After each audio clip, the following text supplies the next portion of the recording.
So, hello, Hugo. Thank you so much for joining us. It's really great to have you here today. And we found out we're not very far away from each other geographically, but we're still online. We've decided to be online. So, for those who don't know Hugo, Hugo built London's first AI consultancy, where he trained foundation models and audited machine vision systems. He's led products at some of the biggest names in media, including the Times and Vogue Business. He founded Sherpas, which has taught over 5,000 teenagers to build and ship real products. And he now runs AI Night School, helping leaders cut through the hype and actually understand this stuff. Hugo, you've had a lot of lives. Right. We'd love to know what connects all of them for you. What's the thread that brings everything together? And anything else you want to share with us about your journey so far? Yeah. No. Well, first of all, thank you for having me here. It's an absolute delight to get to chat about this stuff. So, what is the thread between the many lives that I have led? Well, one of those threads is adventure. I think that, I started my first startup when I was 6 years old, selling potpourri to golfers just outside Worcester. And I've tried to start airlines. I've been Mr. Truffle, becoming the UK's leading expert on truffles. And all of those adventures are about seeing problems. And I suppose the way my brain works is just to go and try and find solutions for them. So, um, Just can't carry on without knowing about this airline. I just need to yeah, know. Tell me a little bit more about no, that. the airline was Harpenden Air. So I love skiing, and the pricing algorithms that the airlines use mean that at half term, prices go sky high. So I put a message on the local parents network, jokingly saying, "Does anyone want to chip on a private jet to the Alps this half term rather than going with EasyJet?" And they did. And so it started an adventure, which was, I was picked up by the FT, ended up on the front page of the FT, which was awesome. That then led to more people getting in touch and private airlines getting in touch. And then a sit down with the CFO of Monarch Airlines just before it collapsed, who gave me a master's degree in the economics of the airline industry and why it was a very bad idea to start an airline, um, over some drinks one afternoon, which was absolutely delightful. Yeah, just Wow. another adventure. Yeah, So you took another you adventure. took their advice anyway and decided I not to go took their for it. advice. Yeah, I Mm. realized that actually it probably would not be great for my own holiday to try and take a bunch of other people on holiday. So I kind of, ideas are something that I have freely. Which is interesting because when people come to me about startup advice, they often are quite cagey about their ideas and sort of want to protect them. Um, is try and guide them that the idea is not actually the thing that you need to protect. Like, actually, you need to protect your focus so you can actually execute. That's the hard Mm, part. mm. That is the difference Definitely. between I completely agree with you. There's so many people with a million ideas, but the people who are successful are the ones who actually make it happen, aren't they? They're not just talking about it, they're doing it, and they persevere with it as well. Yeah, Um, but absolutely. yeah, but it's great to have a serial entrepreneur and an ideas person on. And actually, I don't think we've had someone like you on for a while. Someone who's actually just really entrepreneurial and full of ideas and has that real creativity. So this is very exciting for us. And thank you for joining us. Oh, Yeah, awesome. thank you. So when did you know that AI was something that you wanted to get into? That's what I'm wondering as well. How did you know that you 'cause I feel like from what you've said, it's like you just decided to do things as a serial entrepreneur. I guess you follow your gut, but how did you know about AI? So I was very lucky. My business partner had done an AI degree back in the 90s. when it was a really crazy thing to do.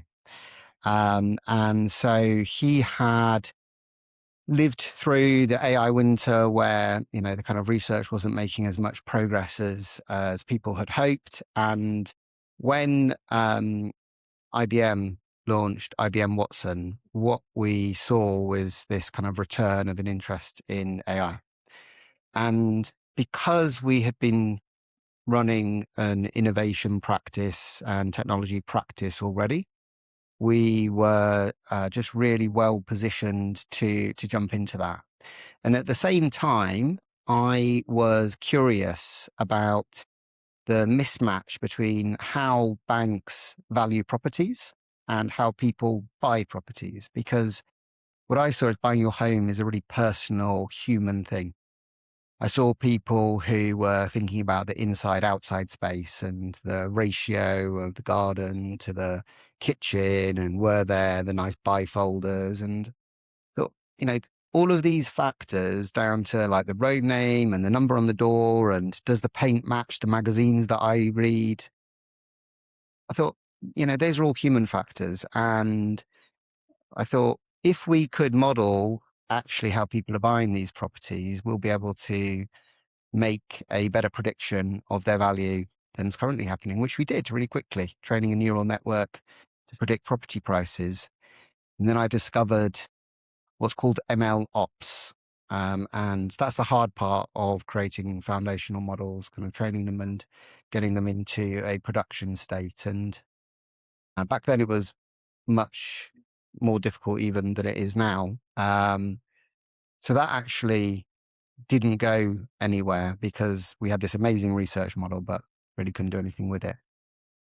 But what it did was it laid the foundations for me having started to explore that technology at the same time that my business partner had seen that this was starting to become a thing. So we were able to be the first UK partner for IBM Watson, and ended up being recognized as kind of leading in the AI space. So we were kind of called upon to do due diligence on lots of research that was being done on how to identify fruit that was going moldy. The agricultural programs in the States had a real focus on how to use machine vision so that they could kind of like really handle that. And we got to explore really interesting things. Like we were working with a creative director asking the question of, can AI understand beauty? And try and take something that is really, edgeless and turn it into something that maybe the AI could understand, which is, it was amazing. Since then, I actually kind of saw the power of it because of that. So I decided to focus on doing a proper AI startup. I'd also drunk the Kool-Aid. I thought I needed like VCs and exits and everything that I read in TechCrunch to be a proper entrepreneur. And no one told me that having a really successful business already, you actually don't need to stop and change doing something else. But I'd also moved house, and I saw the problem with the conveyancing system, which anyone who has moved house and buying and selling properties in the UK has experienced firsthand. And so I decided to create an agentic system to replace that process, before realizing how little intelligence there is in conveyancing to actually articulate. Should have started earlier. I want to go back to this thing about beauty, actually, because AI for equity is what we're all about. And we think about fairness. And for me, there's a lot of bias in beauty, isn't there? There's, There is, what yeah. who decides what beauty is? They say beauty's in the eye of the beholder, but there are some very beauty standards out there. So, where did you go with that? Because who's deciding what beauty is and what is beautiful? I mean, if I really like someone, I see them as very attractive. Like the more I like someone, the more I think they're gorgeous. The more I find someone really difficult or mean spirited, the more I think they're quite unattractive. I'm maybe judging it in different ways. So how did you go? Yeah, where did you go with that? Yeah. Yeah, absolutely. That was the beauty of the project, was that Mm, we were trying to kind of lean into something that was really hard. So we actually were taking quite a pragmatic approach. What AI actually thrives on is structure. And yes. as you mentioned, kind of AI is in the eye of the beholder. AI beauty is in the eye of the beholder. And so we had a creative director who had a body of work that he created every year to be able to kind of put together the collection of the best images of the year. So actually what we had was like this body of work that represented a view, not the Right. view. Okay. So Okay. we were trying to see if it could then kind of use machine vision to be able to pick more that he would pick, Mm, so that it was still one single version. We certainly weren't trying to be able to do that for, yeah, a single standard of mm, mm, mm. So fascinating. Oh, I accidentally muted myself. It's really, really fascinating. I'm a coder myself, and I actually built my own AI model, and I just find all of this so fascinating. It's like, how can we take this thing that obviously doesn't have any human instincts or human personality traits and almost train it to be exactly like us? AI is at its core very human because it's trained by humans, but it's almost like an uncanny valley feeling where it's not quite like us, and it's just so interesting.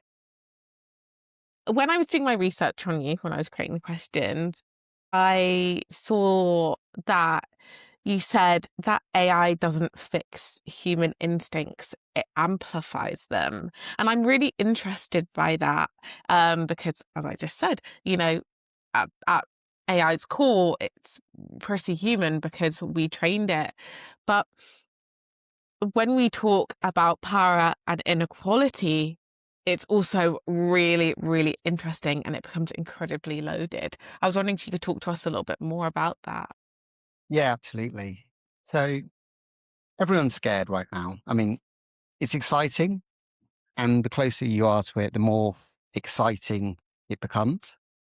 And at the same time, the level of change that it's going to create in our society is unprecedented for anyone who's alive. And so there is a huge amount of fear. So a lot of people put problems onto AI, that AI has caused the problem. And so if you take the Grok AI system that Elon Musk's created, I don't want to take it. Throw it away. it's an amazing AI tool.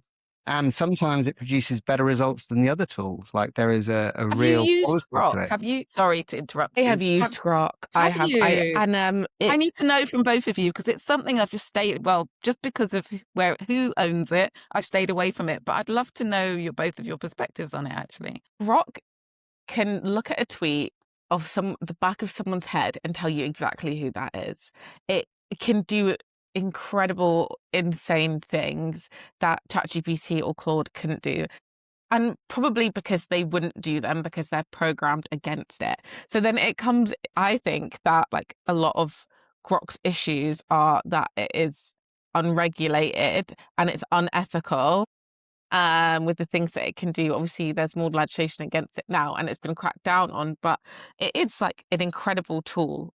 Objectively, it's an incredible tool and it does things that I haven't seen Claude or ChatGPT do. I've only used it a handful of times, and to be honest, I personally haven't used it a lot as well.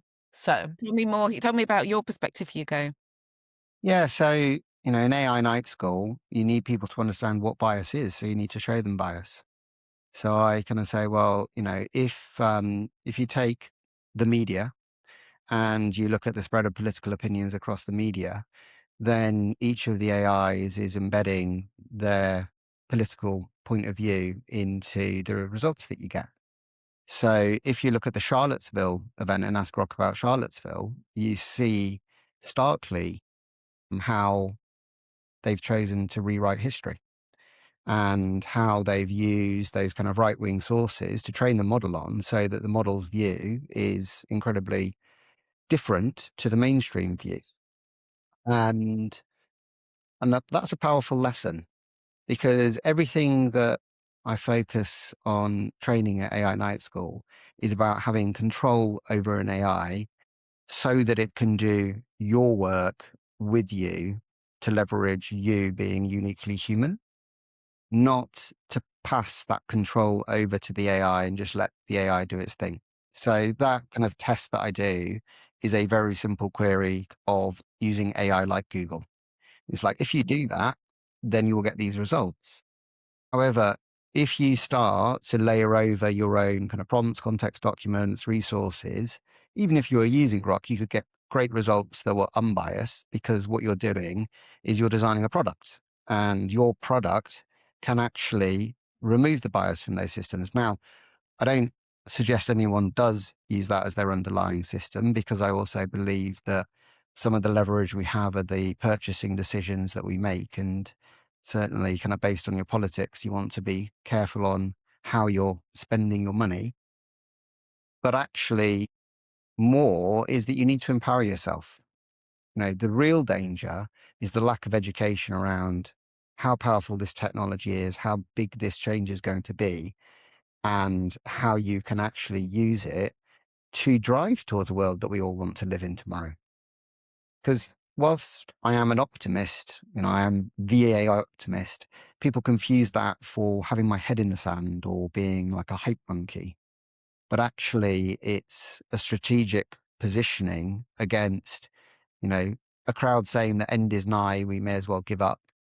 And a crowd saying, drink the Kool-Aid, we can do everything that we want to in zero effort. And actually, what you need to do is some really hard work right now, very quickly, which is quite pressured, to create tomorrow. And that's the call to action that I try to give to people, so that they actually are empowered and also recognize the responsibility that they have. There's so much learning in what you just said there. I love the idea of putting the same thing into different large language models and letting it reveal its bias to you. I think that's such a great idea. And exactly what you've said is really what this podcast is about. Absolutely, we're looking for people engaging in AI in ways that are positive for humanity, but we don't want to act as if there are no dangers, and there is a potential it won't be great, especially if we're not involved in it. So yeah, really, really love what you've been sharing. It's so helpful. I also just I'm loving your energy. We said it before the podcast started, but you're coming at it in such a calm and measured way, which is what we all need to do, really, and be thoughtful about how we engage. So I think that's really key. I'm curious now, if you're seeing writing or curating what people see or shaping narratives, you're a speaker, you're putting information out there. Um, i- you know, is there a shift you think that's happening in the way communication is taking place? With AI writing copy, yeah, I've definitely noticed it on LinkedIn, for example. We're thrilled that this is happening. And you think, oh, possibly AI wrote that. Or you see M dashes. I've got a colleague who you always used M dashes, and she's furious right now and now everyone thinks it's AI when it's her, because she always used them. But, we look for the little tells now, don't we, in terms of, just on LinkedIn posts. But are you seeing it more broadly? Are you noticing things in the way communication is happening, written or otherwise, because of AI? Yeah, that's a great question. I think certainly, all of the written communication going out on every single channel, you can see that it's being flooded with synthetic content. And it's actually, if we kind of take a step back and look at what's happening, the big meta thing that's happening is that the cost of doing is dropping to zero, right? That cost is going, and doing is writing, it's creating images, it's creating code, it's creating Excel spreadsheets. And that's what we've built our economy on. That is how companies have created and stored value up until this point. And, one of the reflections I had in kind of why I kind of started focusing on the AI optimism is that is scary, right? That's actually outlining economic collapse. But actually, when you look at any system in nature, it rebalances. So if you take that inspiration from nature and say, well, okay, the economy will have to rebalance. How is it going to rebalance?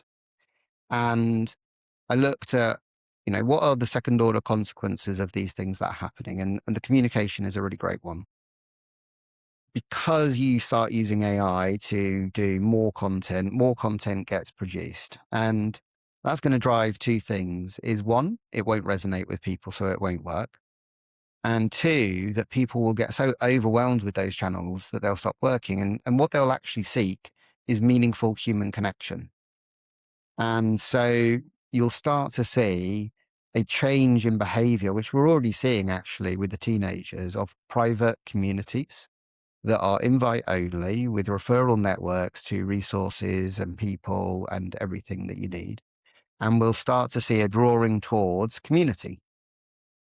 And so that's the first principle, that when I'm helping organizations look at redesigning their business model, like, you need to be working out, how are you going to create meaningful human connection?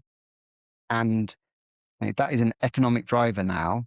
Whereas previously it was nice, it was part of marketing, it was part of investor relations, but actually it was transactional. And what happens is it needs to be authentic and non-transactional to create that value. And that's a really hard problem to solve. But also then you start looking at the other things that are happening, right? Is that we can actually make better predictions. And so if we can make better predictions and do better diligence in forecasting, we can also hold more risk. And if we do that on the behalf of others, we're creating value. So holding risk wisely becomes another economic driver. And so that's also something that you can start to build that new economy around. And then you look at proprietary data that runs all of the models. That is absolutely got to be one of your drivers. And then because the cost of doing is dropping down to zero, we as individuals can do so much more. So the question is, why work together? Right? And it has to be around purpose. So you have to have this glue of purpose. And if you put those four things together, you start to have a framework for how to navigate into this new economy with a business model that's actually going to continue to create and store value. And the great thing with that is that's all the good stuff. Like, that's actually what we want. What we're talking about are social enterprises. Like, that is actually the model that goes forward. And at the same time, that's all getting democratized because the access to creating that is just dropping so far. You can actually manage risk more effectively. So there's less chance of you doing a startup and it failing if you're doing it right and leveraging those tools. So that, I think, is kind of one of the big pieces. The other thing that I'm seeing at the same time is a pressure and a fear to change so rapidly that is also risking people missing the point. So I being couldn't agree more. I just want to jump in straight away and just say that there is this fear, there is this urgency, which I think is really dangerous. So I really agree with you there that, I see people, their hearts beating faster, their fear, the FOMO, fear of missing out, or is changing too fast, or can I keep up? Have I missed something? You hear it a lot. And I think actually, I'm trying to work out who's creating it. Well, yeah, where is this coming from? Absolutely, AI is moving at pace, but it might not be moving in the right direction or in the right way. Let's take a pause. Let's take a step back. Let's think about this. And yeah, I think there's something really important there, which is, can we just calm down a little bit? Yeah, I'd love to know more about your thoughts on that. Yeah, I think when I walk into a boardroom, what I see is that there's investor pressure. If it's an SME, there is a promise that, I can make these material changes and given the economic backdrop, that's really important. And I also see, so I've got a LinkedIn post from, I think, 2012, where I was saying to people, if you don't have AI on your roadmap right now, you are going to really suffer when it comes, because it's going to come in a vertical line. It's not going to come slowly. And people are feeling the impact of that, that they haven't prepared for it, that they didn't even know it was a thing until 2022. And even then they were like, well, it's another hype cycle, like, crypto or something that's going to just go away. So people are on the back foot. And then at the same time, the rate of change is increasing. So the reason why it was always going to be a vertical line is that AI can learn, and therefore, once it starts being able to do everything, it's learning all the time. And then those kind of cycles of improvement just keep on getting quicker and quicker. And that was why people started talking about the singularity and kind of like this point in time where you can no longer predict the future, because the AI is able to do things that humans just simply can't comprehend. And all of that is a very scary backdrop. And we've been watching videos playing out that scenario since we were kids. Yeah. We have been primed for this going south, like really, really, like very, very early on. And, one of the things I always wonder is like, what if we'd been painting like those pictures in our heads of this world of abundance through AI and kind of equality through AI from an early age in the same way? Would people be as scared? Because, you know, people aren't diving deep into this. What's happening is they're kind of seeing news headlines and building on what they've already experienced. And so there's some work to kind of unlearn some of those patterns and to kind of recognize that it dives deeper. Because my belief is this is actually the technology of a mass human awakening.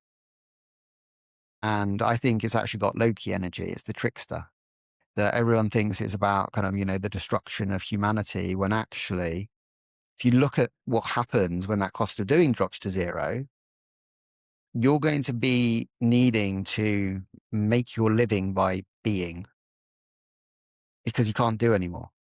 And so rather than going in and sitting at the desk and typing away whilst hungover, thinking about something else, that is no longer valuable.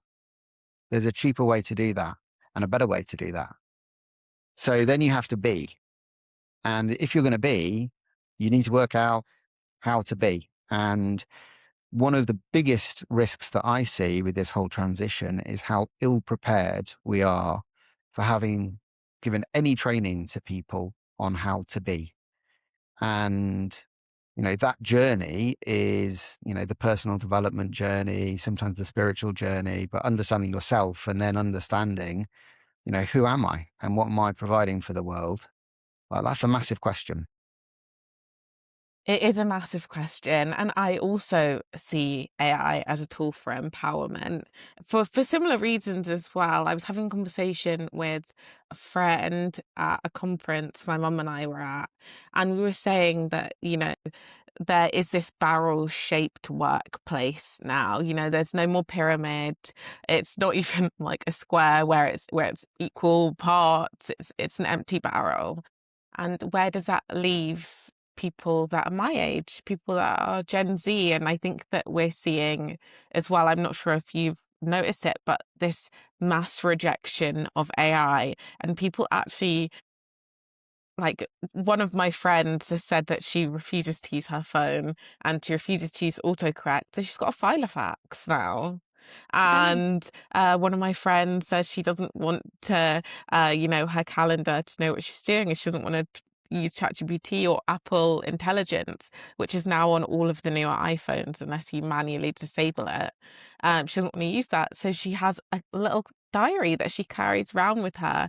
And I think I'm seeing this pushback from people in my generation that are like, actually, let me learn how to be, let me disconnect from social media. Even myself, I have all social media completely limited, partially due to the mass influx of AI content. it makes it overwhelming, and it makes you not want to go onto it. And then you go onto the comments, and the comments are all bots. And yeah, what I'm saying is I agree with you, because it's just like an overwhelm. Although, as I listen, oh, sorry, carry on, Hugo. You sure? Y- Yeah, I think that they're slightly different. I think the points, because I think what you're talking about, Leo, is a bit of a rejection of it. And I think what I heard from Hugo was embrace it and let it give you time to be. So it's almost like what can it give us? That means that we don't have to do it anymore, you know? And that means that I elevate to the next level of being as a result. And as Hugo, so I'm interested in that aspect, but also I was thinking culturally, like some cultures do know how to be. We just live in, the global north where it's strive, strive, strive, do, do, do. You are valid if you make money. You are valid if you have a special title or whatever. You're in these certain rooms. We ask each other when we meet people, what do you do for a living? It's very global north, and it's not the same everywhere. Some cultures are much more about being and much more about, there's more than this. There's more than work. So, so that made me think some cultures, if this is the case, if your idea of what the future looks like for us is the case, some cultures will be really adept at just, yeah, this is how we were anyway. And Uh, others will really struggle. So What I yeah, a will, few weeks ago, sorry, a few Hugo. weeks ago in the newsletter, I was writing about this, which is that at the AI summit in India, first of all, there was a focus on frugal AI as an approach, as opposed to the kind of American approach of like push as much into it power wise as possible. But also, I was calling out that cultural difference and that they are absolutely prepared. I was certainly giving a UK centric view when I was saying that, because the that kind of underlying difference is really interesting from a geopolitical point of view as to which communities are going to be able to adapt most effectively to this. And I was also having a really fascinating conversation earlier this week with someone talking about neurodiversity. And actually, I've got ADHD. And so I've had to do a lot of introspection because living in a world not designed for someone with ADHD makes it really hard. Therefore, you end up having to do a lot of introspection to work out, who am I? How do I do these things?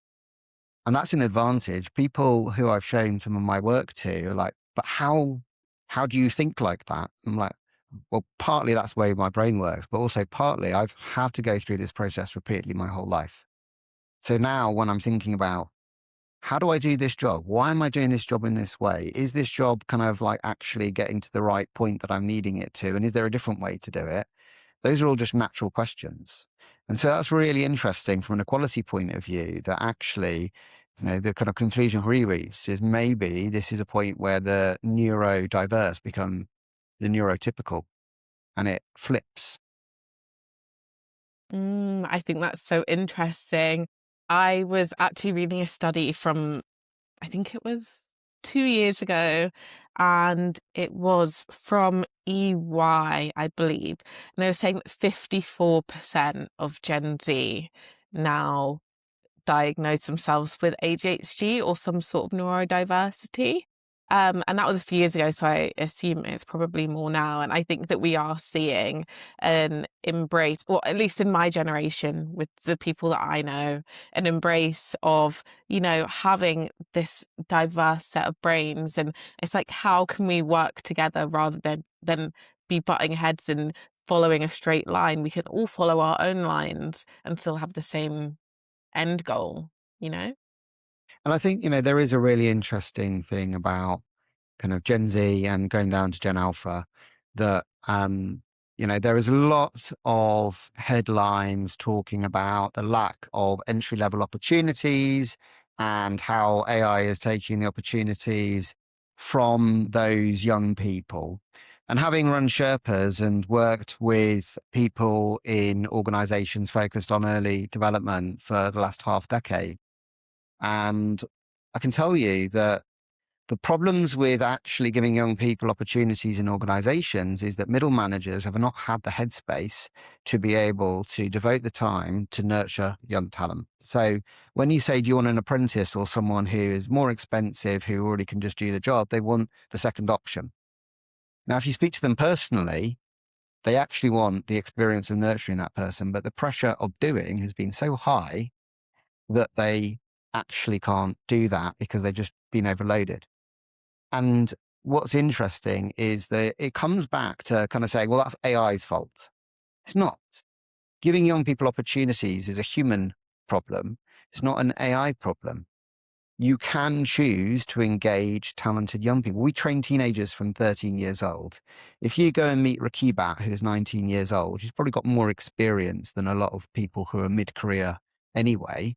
But that's because we've been intentional, giving her those experiences, giving her a pathway to learn in a way that is actually designed for what you're going to do at work. And, she's awesome. She's an awesome human.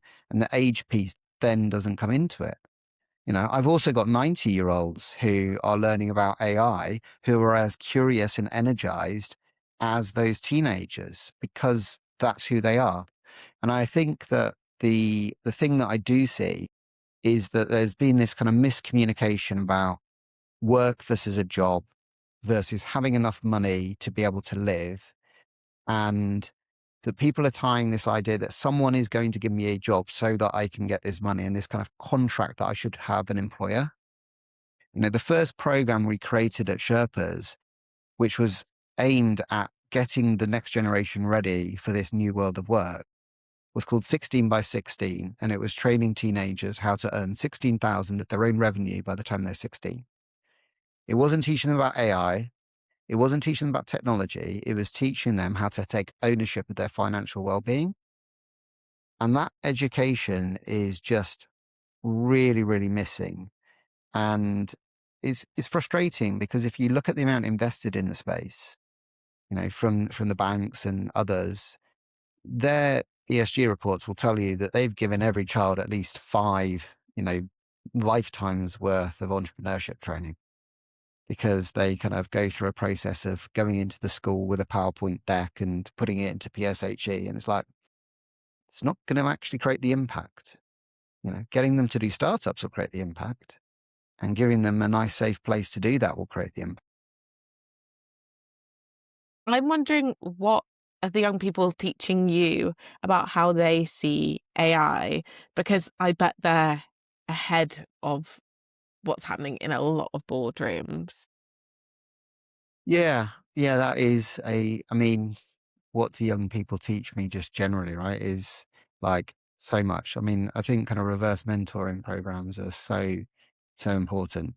I think the first thing that I see, and it's quite interesting, the difference between the younger teenagers and then kind of Gen Z, is that they taught me how early we actually do train them to say yes and follow instructions. So we have to do a fair bit of work for them to understand that they can challenge me. And particularly the more challenging the young person in a school environment, the more they're used to that being labeled as bad and going on to kind of the negative pathways. One of our first Sherpas, as we call the teenagers, um, superstar, went through the entrepreneurship program, created her business in 6 months, selling felt flares that she'd invented herself to her friends, making revenue, straight line path, like amazing. And then I found out that that young person was about to get excluded. And if you'd asked me who in that group was about to get excluded, I said, well, not her. So it's got to be one of these ones over here. And what that taught me is that we put these young people into a really broken system. And we not only do that, we then kind of invest in their education in that system heavily because we're thinking that's the pathway. And so, the number of people who still are kind of suggesting, university pathways for their children and kind of pushing them towards that path is really interesting to see, because, there are circumstances where it's a great idea, but there are lots of circumstances where getting into debt at the beginning of your life in this economy is a really not very good idea at all. And it kind of extended my thinking to like, well, let's look at safeguarding and kind of like the things that we have to do around safeguarding young people. Right. We put them in a cage to keep them safe. That's the current approach to safeguarding. Like, why don't we make the world safe instead? Wouldn't that be a better idea so that they could go and explore the world knowing that no harm will come to them? That's the world that I want to live in, is that they can roam free knowing that they aren't. And I probably tend towards being more severe on anyone that does cause harm than others, because I'm like, well, if you want that freedom, if you cross that boundary that we set as a society, you need to have a very strong boundary to enable that. And it really kind of is fascinating how easy it is to take a young person who is quite closed and give them a new context outside of school, new set of people that they've never met before, and for them to reinvent themselves.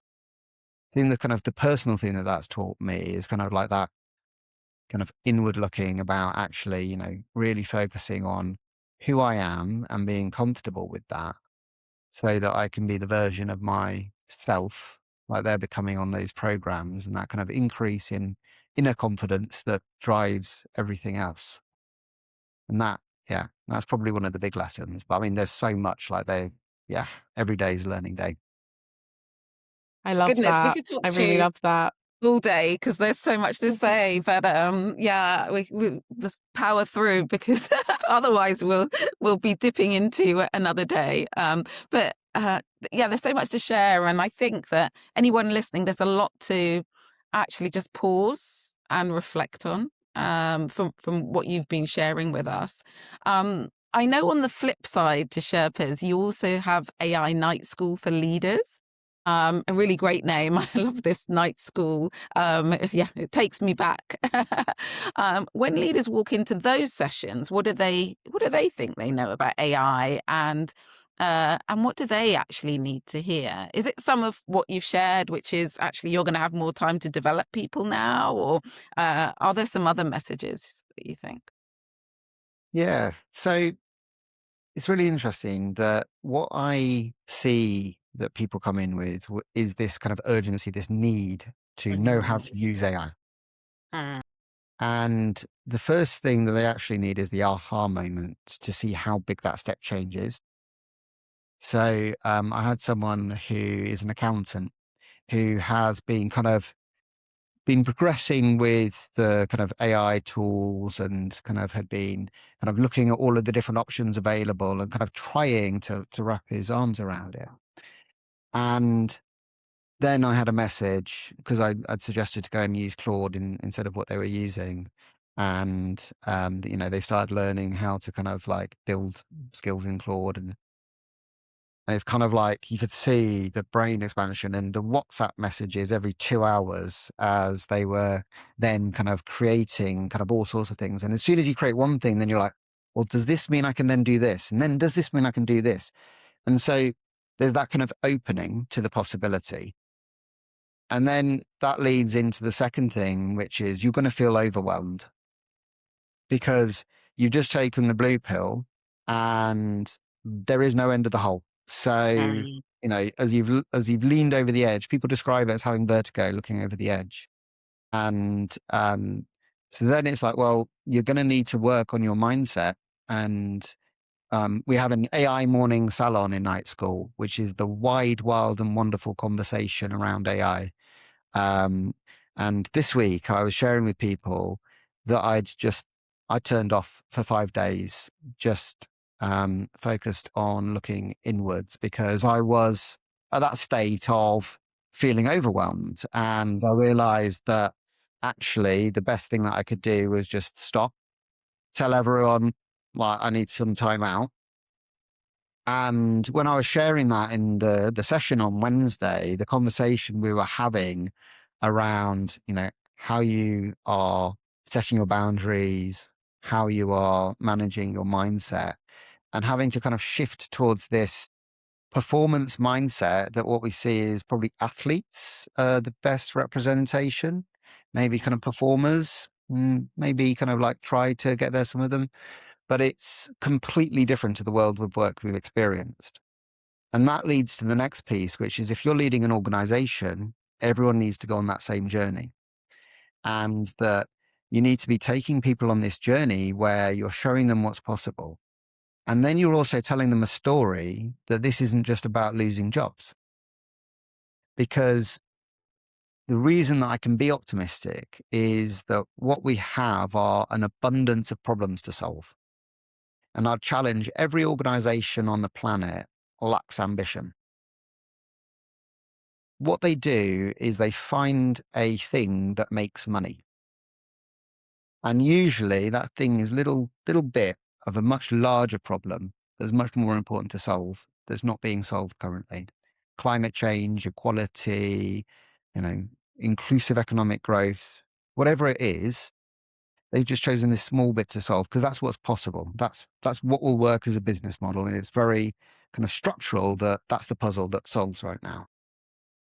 And what I'm saying to companies and the leaders on AI Night School is you have to set a new ambition, because alongside the kind of P&L benefits that you're going to get, you need growth. And that growth is going to come from solving harder problems. And the organizations that are able to embrace that and create this culture and this safety around their people to do that are going to thrive.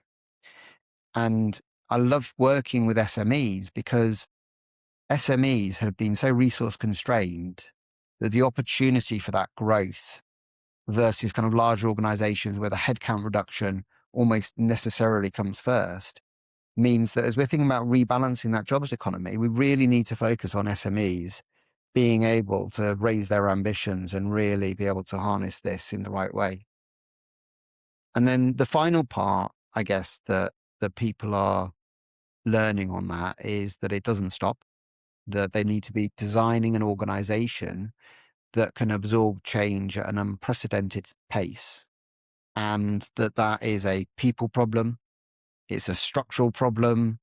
It's a technology problem. And that, everything we're talking about is this kind of transformation into a new way of being. I love that. Wow. It's a lot to take in, and I'm sure our listeners are going to absolutely love listening to this as well. I'm going to move on now to our quick fire round, which is my favorite part of the episode because you can get such amazing bits of information in such a short amount of time. And I always feel like I take something from it as well. It's something that I take and I just keep saying to people a lot. So are you ready? I'm ready. Yay. What is the AI hype claim you'd love to never hear again? That you can make £1 billion in 2 seconds with zero effort. Yeah, I would love to never hear that again as well. What is something the next generation is going to do with AI that none of us saw coming? I think the thing they're going to do is just actually be able to be. Definitely. And finish this sentence. AI optimism without equality is just Not good. 100%. Well, thank you so much for coming on the pod today. It's been so amazing, honestly, and I've really loved hearing your take on AI and where we're going to be. I really feel similarly, I think, as well. Yeah, thank you. I've really enjoyed listening to you. And I think you've provoked a lot of thought and reflection. I think this will be one of the most reflective episodes we've had. Yeah, get people thinking about what next, what's their role within it, how do they want to be within it as well. So it's been awesome. Thank you so much. So much. Thanks for listening to AI for Equity. Don't forget to like, share, and subscribe so you never miss an episode. Stay curious, stay bold, and keep using AI to build a fairer future.